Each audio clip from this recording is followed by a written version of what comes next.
La disparition d'Élisabeth II à 96 ans, survenue le 8 septembre 2022, provoque une onde de choc dans tout le pays britannique. Après l'émotion de la nouvelle, la question de l'organisation prend de plus en plus de place. Les titres royaux ont été sans surprise bousculés, son fils aîné héritier du trône devenant Charles III. Mais parallèlement au changement de titre, se trouve un point particulièrement délicat. La réorganisation des services. The Guardian a révélé que beaucoup d'employés de la Clarence House, résidence royale à Londres où habitait Charles depuis 2003, vont faire face à des réductions d'effectifs liées à son passage de prince à roi.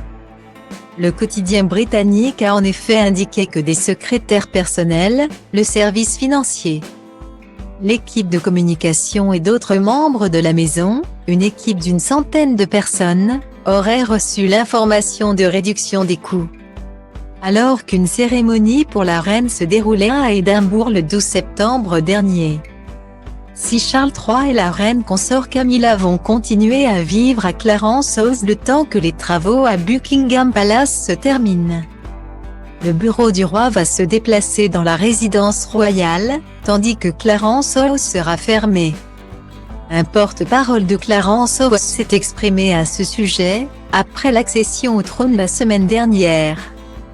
Les opérations de la résidence de l'ancien prince de Galles et de la duchesse de Cornouailles ont cessé. Comme le requiert la loi, une consultation est en cours.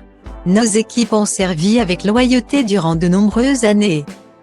Si des réductions sont inévitables, nous travaillons de façon urgente pour identifier des reconversions ou alternatives pour le plus grand nombre de nos employés.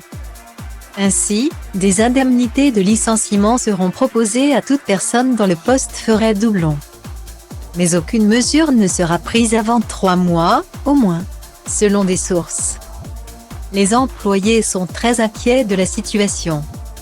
Charles III a vécu à Clarence House, à laquelle il est très attaché, pendant près de 20 ans et il a fait rénover les pièces historiques de la propriété avant de s'y installer. Gardant toutefois l'esprit des lieux où a vécu sa grand-mère, la reine-mère. Elle y a habité pendant 50 ans. Jusqu'à son décès en 2002. C'est aussi là qu'Élisabeth II a donné naissance à la princesse Anne en 1950.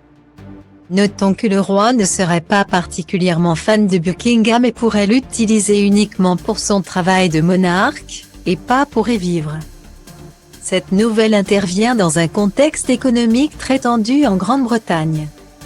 Entre le Brexit, la Covid-19, la démission de Boris Johnson remplacé par Liz Truss et la crise énergétique. Les Britanniques ont fort à faire et comptent sur un roi bienveillant. Il faudra que l'héritier d'Élisabeth II travaille avec sang-froid et mesure. Lui qui peut parfois se faire remarquer pour ses accès de colère. Un vaste projet.